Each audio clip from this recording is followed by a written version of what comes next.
Hello and welcome to the latest Royal Roundup from TalkTV. So pop the kettle on, this is the Royal Tea. I'm Sarah Hewson.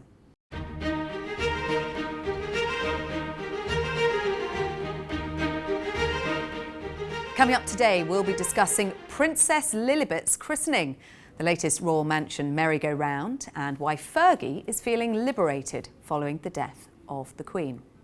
Joining me, our royal commentator and TalkTV regular Afua Hagan, co-host of Us Weekly's Royally Us, Christine Ross, and the Daily Mirror's royal editor, Russell Myers. Thank you all very much for being with us today.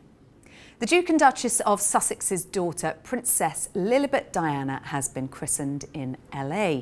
Harry and Meghan held a small and intimate celebration for their 21-month-old daughter last Friday at their home in Montecito in California. According to a source, the King, the Queen Consort and the Prince and Princess of Wales were all invited but declined the invitation. It was, though, the first time we heard Lilibet titled as Princess. The Sussexes have since confirmed in a statement it is their children's birthright since their grandfather became monarch, and it has been agreed for some time with Buckingham Palace. Russell, let's get your views on this. That statement came out about the christening and we saw the words Princess Lilibet there for the first time. How has this come about now? Well, it's a conversation I've had with people at the palace. I mean, I think that they're keen to give a sort of flavour that it was decided after the Queen's funeral that Harry had certain conversations with his father, that he wanted them to be styled Prince and Princess. And of course, this was before his memoir Spare came out. So whether the King would have had a very different opinion is another thing entirely. But I think the latest statement where they said, you know, it was her birthright, their children's birthright. They spoke about Charles being grandfather rather than His Majesty. I found that really pointed. I thought that that gave even a bigger association with the two camps that are so disjointed at the moment. And one may wonder why they've taken this. I mean, Harry and Meghan have spent the last couple of months bemoaning their treatment, a couple of years really, at the hands of the royal family. And then we've had Netflix series, Oprah Winfrey, and Harry's book. It's all a bit of a mess. So yeah, it is surprising. Christine, the US perspective on this, how powerful is it for Lilibet and Archie to have the titles Princess? I think this is a really interesting step for the Duke and Duchess of Sussex, who have spent so long distancing themselves from the royal family, trying to set up, and establish a presence in the US, to now sort of want to regain that Midas touch, that royal sparkle, by establishing them as Princess Lilibet and Prince Archie. Because when Prince Archie was born, they said he'll just be Archie Mountbatten Windsor. We want him to have a normal life as possible. And this we thought they were modelling it on the Zara and Peter Phillips. Absolutely, and this is a step very much in the other direction. So I think Americans they're always charmed by the royal family. The fairy tale's very, very attractive. Are we reading too much into this affair that it looks like a bit of branding potentially, if you're being cynical about it, because they describe it as a birthright, right? It was automatic that they became Prince and Princess once Charles became king, grandchildren of the sovereign. I don't think actually we are reading too much into it. I think that there's perhaps some manoeuvring going on their part. And remember, when we were in the press run for Spare, we heard Harry say he wants his father back, he wants his brother back, and he does want a reconciliation. And I truly believe that when he was saying that, he meant that. And I think these could be some of the steps on the way to a reconciliation now. I don't think we can expect to see, pictures of them hugging and embracing on the covers of the papers in the next couple of weeks, couple of months, or even in a year or so. But I do believe that by them, saying that this is the children's birthright, which it is, and by them maintaining that association with the royal family, that kind of is in keeping with the want for them not necessarily to be back in the fold or back in the farm, but to pave the way for a reconciliation. I think that Harry, especially with the book, wanted to say everything that he wanted to say, and perhaps thought that afterwards there would be accountability, apologies, and then they would make up. Obviously that hasn't happened yet, but it doesn't mean that it's completely off the cards. I mean, this issue of their titles has been a vexed one for a long time, hasn't it, Russell? I mean, you look back to the Oprah interview where Meghan claimed that Archie wasn't given a title because of concerns about his skin colour, Sure. which wasn't the case actually. It was all down to the letters patent. Yeah, I mean, it's another big U-turn, I think, but most people will think of it as that. I mean, they said those comments about race, which they have now rode back on, which they could have set totally clear at any point in the last year, and didn't do. And the royal family were having to face serious questions of a racist within their midst. Of course, Prince William said it publicly, the royal family is not a racist family. And I think we got a flavour that they didn't want titles for their children, and yet here we are. I mean, I think it's they're turning into a bit of a ludicrous pantomime, the two of them, by saying that we don't want this, we do want that. They're trying to cherry pick, which of course they were told you can't be in and out exactly how they wanted it to be. But in by the some Queen ways, does herself. this say they are getting that? They are they've got their lives in California, but they've still got the titles. Well, I Christine? think what they're finding now is that perhaps their plan to sort of separate themselves from the monarchy and build their own brand is not going very well. Their approval ratings in the US, where they're sort of trying to build this brand and establish this presence, are consistently declining in the last couple of months. I think the South Park episode really gave us a pulse on what people who don't care about the monarchy think about Meghan and Harry. Chris Rock, the Yes, latest example of that, excellent someone who is example. not a fan of the monarchy but is Right. now mocking Meghan. Exactly. And so I think they're maybe, again, trying to maneuver, trying to change track and say, wait, maybe that was more effective than we thought it was. Because ultimately, I think they want to do philanthropic work. I think they want to do the good for the people, and they have to find how they can do that and how they can build their own brand separate from the monarchy. And I think, to Russell's point, they're sort of going in lots of different directions and not finding their footing very well. Well, Harry's fireside chat with the controversial trauma expert Dr. Gabor Mate aired online on Saturday evening, and not without some controversy. There appeared to be a positive endorsement of psychedelic drug therapy, which has caused some complaint. Harry also talked about coming from a broken home. Afua, what did you make of this session that took place on Saturday evening? It was an online session that people could pay to listen into. Yeah, so I think there's a few points here. I mean, when someone writes a book, we do often see them do a sort of book tour and Q&As and fireside chats and things like that. And actually, Harry didn't do any of that. He did some interviews, but not necessarily Q&As about the book after the book's been out. So this was his opportunity to do that. I think choosing Dr. Mate was perhaps unusual because he is this world-renowned, psychologist, and was going to go so in depth. So it was much less, well, I suppose it was about Spear, but a lot about Harry and a lot about it. It did feel like a live therapy session. It's clear that what Harry has discussed in Spear is still very close to the surface, right? And there's still things that he needs to work through, and he was doing that live in front of our eyes. And he talked quite movingly about how he always felt that he was different and his mum felt the same. He talks about the drug use there as well, and that was controversial in the book, and that will continue to be controversial because people have different opinions on the use of marijuana and other drugs, which he has talked about using as well. But I think for me personally, it comes across that he is working hard to work through all those issues he talks about in Spare that are still very, very close to the surface. And I think he should continue doing that and being able to continue doing that, but it doesn't always have to be in a fireside chat.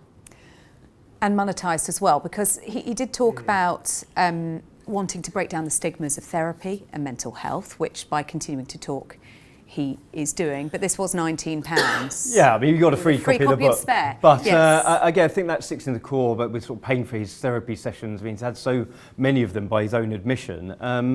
Yes, he should be celebrated for speaking about mental health. Let's not forget the barriers that he has broken down along with the Prince and Princess of Wales, 10 years or more ago. So, but again, I think that certainly the King will find it hugely hurtful being described of raising his son in a broken home.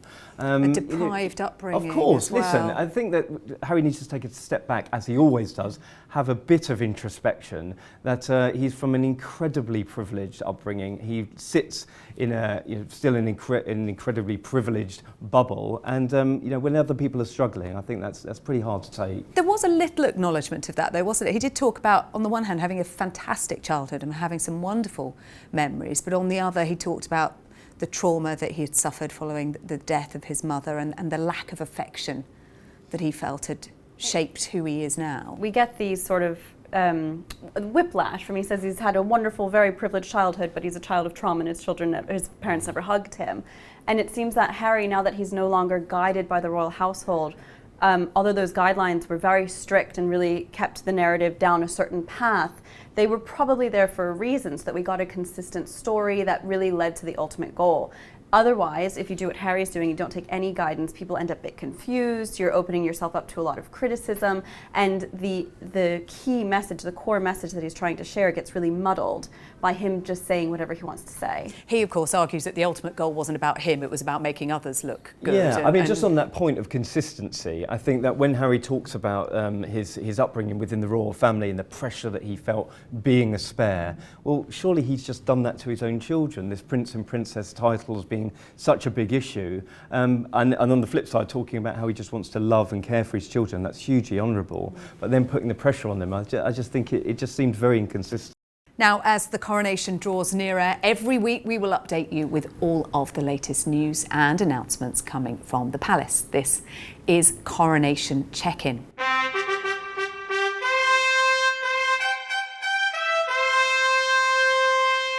It has emerged this week that the Sussexes have been invited to the coronation. A spokesperson for the couple confirmed there had been email correspondence with the palace, but they declined to say whether they'd be coming or not. I mean, it's something we've been discussing on the show a lot over the past few weeks. Christine, what's the US perspective on this? Do people care whether they come or not? Do they want to see them at the coronation? I think they really only care if they come. Again, Americans love that royal fairy tale. They would really like to see the Duke and Duchess of Sussex living their best royal-ish lives, if they will. I think a lot of Americans want to see them succeed, although there's a lot that, feel differently, but Americans only care if they go and they have this grand, very regal experience. I think it would be absolutely in their best interest as they do this maneuvering, as they try to improve their brand, to attend in the best way possible. But that's a lot of family drama to work past. Yeah, there is an awful lot to work through in, less than 2 months Yeah, now. and let's not kid ourselves, it'll be a huge distraction if they do come, because the global media will have all the attention on them, and I think that's a huge concern for the family and the courtiers, because there's a lot of planning. There's kings and queens coming from foreign lands, and yet we'll still be talking about the Sussexes, but we'll find out when we find out, I suppose, because as I understand it, they still haven't made a decision, and whether there's some horse trading going on in the background, I think that's probably a fair bet. As well as the kind of family dynamics affair, there's a security issue at play, but also the kind of reaction that the couple might get when they come to the United Kingdom. All of those part of that decision-making process. Yeah, definitely. And I think that's something they will be concerned about. I mean, when they were here for the Platinum Jubilee, it was a mostly positive but quite a mixed reception. And when we saw them at St Paul's, there was cheers in the crowds, but there was boos as well. And I think they will be... that's something that most members of the royal family are getting used to now. Yeah, actually. well, Happened exactly. to We had King Charles in Colchester earlier this week. And so I think they will be concerned about that, and they will also be concerned about the front pages of the papers, and like Russell so rightly said, it turning into a bit of a circus, which is not what anybody wants, because it's supposed to be about King Charles III. But I maintain, and I've always said, and I'll keep saying, that I do think they will attend. I think both of them? Yes. But it is Archie's birthday on that Saturday, and I know that will be an issue that they think about as well. But I think this is my bingo card, that all of them will attend with Doria as well, and they'll have a little celebration for Archie. I could be very, very wrong, but that's on my bingo card. They did that for Lilibet's first birthday around the time of the Platinum Jubilee, didn't they? Now, on to what they wear. Yes. Prince Andrew. Yes, well, again, wants to wear the robes of the Order of the Garter. He does, and again, the entitlement comes forth when Prince Andrew is mentioned. Now, not only is he he's refusing to leave Royal Lodge in order for this merry-go-round to continue for the housing crisis that's existing in the royal family, but a very, very different one to normal people. I mean, it's quite a nice housing crisis to have, isn't it? Oh, which palace shall I live in? But of course, and then we're talking, an even more ludicrous position that he's taken is that he wants to wear robes. Now, of course, he was made to step back from all his military associations, his patronages, but he still kept two main roles, and that was the Knight of the Garter and, of course, the Councillor of State. Now, the Knight of the Garter involves wearing the robes that we see them in Windsor Castle, and last year he was made to sort of step away from the public display. It was deemed sort of beneath the royal family to get involved in the conversation. It's the oldest and most senior order of chivalry, isn't it? So, and whether he is an appropriate person to demonstrate that on such a big occasion. Now, the king is torn as to whether to let him wear those robes. Now, of course, Andrew is furious, I'm told, that this is even a conversation. It is his right. We're talking about birthrights, rights. They're all a bit entitled, I think, at the moment. Prince Andrew, read the room. I mean, literally, someone needs to sit him down and just say, read the room. Yeah, I'm sure they have done. Read, but this, hear us when we're speaking, Andrew. Read the room. You know, King Charles has said he wants you to leave this palatial palace. He wants you to size down. Your allowance is being cut. When the king was being heckled, people were shouting, "What about Prince Andrew?" Read the room. Nobody wants to see you in your robes. Nobody wants you to be front and centre of the coronation. Nobody wants to see you full stop. Just retire quietly. And I guess we're going to have a similar conversation about Harry and what he wears as well, the military uniform. Similar conversations, I'm sure, to what had happened. But I think, you know what, I really do think he'll be more sensible in this occasion. They will try their best, one would assume, if they are to come to not make it about them. They can't, you know, foretell what the global media are going to do, but I think they will try their best. So mourning suits for Harry, I imagine. Can we talk also about the Coronation Concert? We've heard from Kylie. Yeah. She's not going to be taking part. Yeah, I wondered whether that was sort of, you know, keeping with her kin, that there's a big Republican movement in Australia at the moment. Of course, the Prime Minister is a big Republican. He'd employed a minister for the Republic. They're struggling to get the numbers, it would appear. But surely they'll have, I mean, Take That are going to be Take there. That. So, you know, well, I'll be happy. Lionel Richie. A slim down Take That. I mean, there's no Robbie. There's no and there's no Howard. Robbie's performing at Sandringham later on in the summer, right, though. See? That's his royal connection. The Spice Girls apparently have said no. Right. But it's all a could bit be disappointing. reuniting for a world tour. So all is not lost. And also, so Robbie Williams has said no. Ed Sheeran, Adele has said no. Elton as John well. is on tour. Elton can't make John's on it. tour. So they do have Lionel Richie, right? And they do have Slim Down Take That. So Diet Take That. So on my coronation bingo card, I've got lots of bingo cards on the go.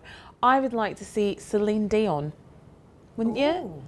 Well, I hadn't always. thought about that. Why? What makes you think? I mean, she's just incredible. Canada? Yes. There is the Bringing the Commonwealth link. yep. She has an incredible voice. I know she hasn't been very well recently, No. though. But I would give my left arm to see. Yeah, Celine. we need a blockbuster. We do. Sarah Ferguson has said she feels liberated to be herself now following the death of the Queen. She's been giving recent interviews on Good Morning America. She said, "It's like I've taken the mental shackles out of my brain. I don't know whether it's the Queen passing on, that I now think I can just sort of say openly what I want to say without worrying I'm going to offend somebody. I'm really, truly authentic Sarah now." Christine, she's been doing the rounds in the United States as she promotes her new book. We're seeing a lot more of her, having been in the kind of shadows for a while. We said that Harry didn't do any of these book signings or book talks, and Sarah's doing loads and loads of them, and people are being completely charmed by her. Again, even though at this point she's royal by such a distant association, the Americans absolutely love it. It's something very charming, and I think that people are really buying into this new brand that she's expanding now. You know, she says she can break out of these shackles. She wants to be in a Hallmark romance film. She's writing these historical romance novels. I honestly think a lot of people are really enjoying this new character that's burst on the scene in this sort of revived version of Sarah, the Duchess of York. And she's also talked about her relationship with the Queen, that it became particularly close because of the scandal surrounding Prince Andrew. Yes, I mean, everybody loves Fergie. She's one of the great survivors, and I think that when we've had the lid lifted off the royal family, especially in the last couple of years, people are realising what a dysfunctional group they are, and for Fergie to still be able to survive all of that, I think fair play to her. And she's never ever spoken out against them, has she? She talks about being her authentic self. She's done pretty well for the last 25 years. But I think that association with the Queen, I mean, she's still very, very loyal to Prince Andrew, and whether people find that a little bit unpalatable, but the association with the Queen does her fantastic, it puts her in good stead, doesn't it? Now, before we go, Ngozi Fulani, the boss of the charity Sister Space, has again criticised Buckingham Palace. She says they failed to say sorry and to tackle the abuse she suffered following the royal race row involving Lady Susan Hussey. She has now stepped down as CEO of the charity. Afua, what's going on? This is a story we talked about a lot at the time. But what is happening? Because we had this big meeting with them late last year. There was a joint statement issued and agreed where Lady Susan Hussey had apologised. And I thought they had come to some kind of agreement. What's happening now? And I think we all thought they'd come to some sort of agreement, but Ngozi Fulani has been speaking and said that actually she hasn't received a personal apology. She says, the palace know where I am, but they haven't apologised to me directly.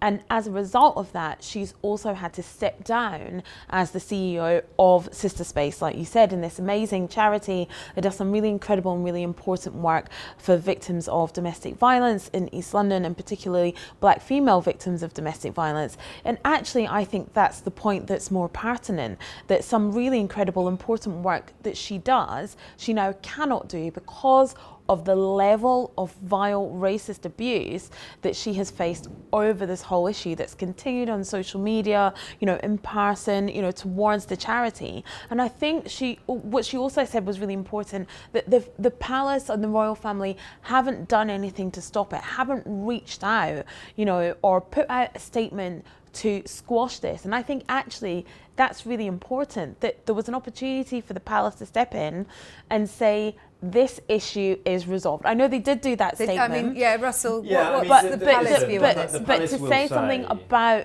the abuse that she has suffered, I think maybe could have quelled it. I think that you're right. I think that's a huge issue, and lessons are not being learned within the palace. I mean, we talk about a centuries-old institution, and they're still not getting it right. And I think that would have been easy for them to do. It was worth more than a statement and a rushed, hurried photo with Lady Susan Hussey by just saying, they've patched and made up. So and so has given their apologies, and it's all forgotten. They did talk about learning lessons, didn't they, and putting into practice. Well, the palace has said that they have put into practice this, and it's all done and dusted. So essentially, what was the issue? Now, this needs to be an ongoing conversation. It does, doesn't certainly, it? and I think Ngozi Fulani is right that perhaps the palace can't step in for social media trolls, which is a huge issue. Yeah. But again, I think there are lessons to be learned, and they haven't been on this occasion, it seems.